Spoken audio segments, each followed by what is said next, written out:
Selamat datang kembali di seri Tanaman Herbal Nusantara. Pada kesempatan kali ini kita sudah memasuki episode ke-6. Artinya sudah ada 60 tanaman herbal yang kami sajikan. Silakan tonton semua videonya, dan jangan lupa subscribe untuk mendukung channel ini. Jangan ragu juga untuk berdiskusi di kolom komentar. Setiap tanaman menyimpan keajaiban tersendiri. Meskipun banyak tanaman herbal mengandung senyawa aktif yang serupa, seperti flavonoid, saponin, atau tanin, kenyataannya, setiap tanaman tetap memiliki cara kerja, kekuatan, dan keistimewaannya sendiri. Mari kita telusuri 10 tanaman Nusantara yang unik ini, yang telah digunakan secara turun-temurun dalam pengobatan tradisional, dan kini mulai menarik perhatian ilmiah. 1. Meniran.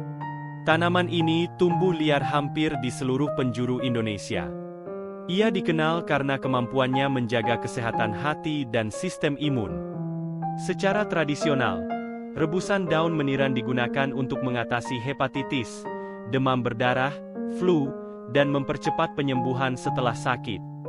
Penelitian menunjukkan bahwa meniran mengandung senyawa pilantin, hipopilantin, dan flavonoid, yang memiliki sifat hepatoprotektif, antivirus, dan imunostimulan. Studi di India bahkan mendukung penggunaannya dalam menghambat replikasi virus hepatitis B dan meningkatkan jumlah sel T dalam sistem imun. 2. Adas. Adas merupakan tanaman aromatik yang bijinya banyak digunakan sebagai rempah dan obat. Dalam pengobatan tradisional, biji adas digunakan untuk mengatasi perut kembung, kolik pada bayi, batuk, serta memperlancar ASI.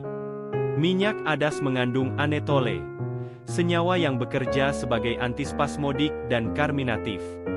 Penelitian juga menunjukkan bahwa adas memiliki efek estrogenik ringan, serta aktivitas antibakteri terhadap bakteri penyebab diare dan infeksi saluran cerna. 3. Pulosari. Tanaman ini sering digunakan dalam ramuan jamu, terutama untuk masalah kewanitaan. Kulit kayunya direbus untuk meredakan nyeri haid, keputihan, dan bau badan. Selain itu, pulosari juga digunakan sebagai penghangat tubuh dan penambah vitalitas.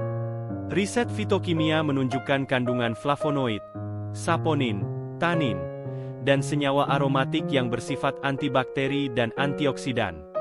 Beberapa penelitian juga menyebutkan efeknya dalam menekan pertumbuhan bakteri patogen pada saluran reproduksi. 4. Pule. Pohon pule adalah tanaman obat klasik yang digunakan dalam pengobatan tradisional untuk malaria, demam tinggi, dan gangguan limpa. Kulit batangnya pahit, namun memiliki khasiat sebagai antipiretik, antimalaria, dan tonikum. Senyawa alkaloid yang terkandung di dalamnya terbukti memiliki efek antiinflamasi, dan bahkan antikanker dalam beberapa studi in vitro. Di masyarakat adat, ramuan pule kerap digunakan untuk pemulihan setelah sakit berat, dan memperkuat daya tahan tubuh. 5. Kikumat atau jukut rindik. Tanaman ini dikenal lewat akarnya yang berbau khas, seperti balsam, sehingga seringkali disebut sebagai rumput remason. Telah digunakan secara turun-temurun untuk mengobati rematik, pegal linu, serta penyakit paru-paru. Rebusan akarnya diminum untuk memperkuat pernapasan dan meredakan batuk kronis, sementara daunnya dioleskan pada luka atau bengkak. Dalam pengobatan tradisional, ia juga digunakan untuk mengatasi gonore dan memperlancar buang air kecil. Penelitian menyebut tanaman ini mengandung alkaloid, flavonoid, saponin, kumarin, dan metil salisilat, yang memberikan efek antiinflamasi, analgesik, dan antibakteri. Ekstraknya juga menunjukkan aktivitas sitotoksik terhadap beberapa jenis sel kanker dalam uji laboratorium. 6. Daun wungu. Dengan ciri khas daun berwarna ungu, tanaman ini populer sebagai obat wasir. Daunnya direbus dan diminum untuk mengurangi pembengkakan, mempercepat penyembuhan luka, serta meredakan nyeri sendi dan memar. Dalam pengobatan lokal, getahnya juga digunakan untuk mengobati bisul dan luka luar.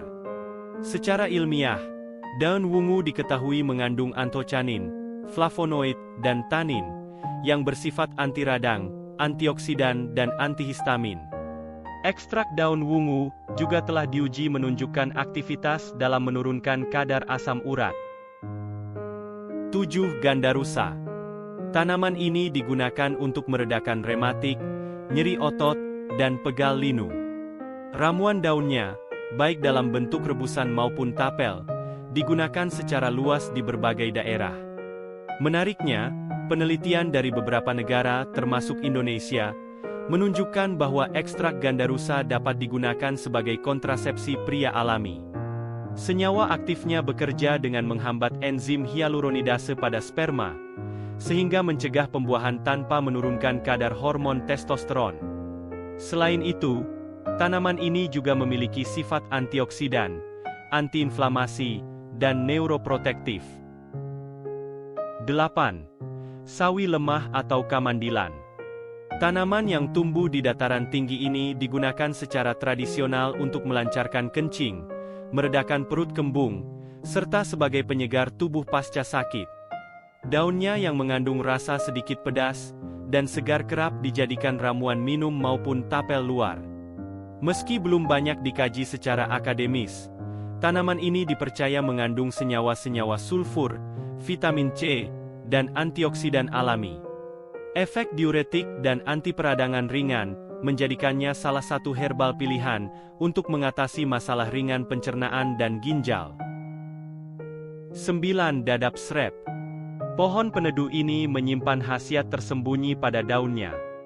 Dalam pengobatan tradisional, daun dadap srep digunakan untuk menurunkan demam, mengatasi susah tidur, serta sebagai kompres pada perut bayi untuk meredakan kolik.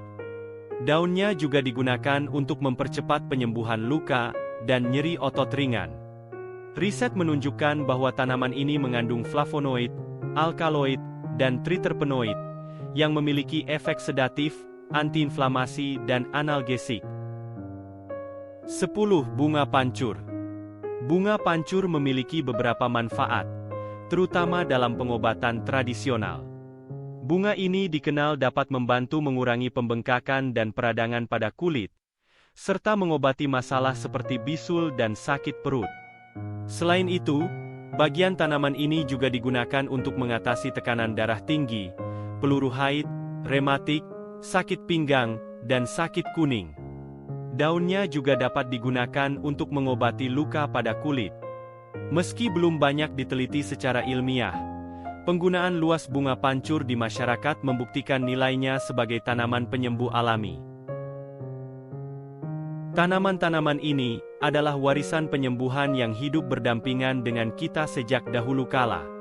Sebagian tumbuh di tepi jalan, sebagian di kebun, sebagian lain hanya kita lihat sekali-sekali saat bertamasya ke pegunungan. Namun semua memiliki cerita dan kekuatan, yang bila dikenali dan dimanfaatkan dengan bijak, bisa menjadi jalan menuju kesehatan yang lebih alami dan berkelanjutan. Terima kasih sudah menonton.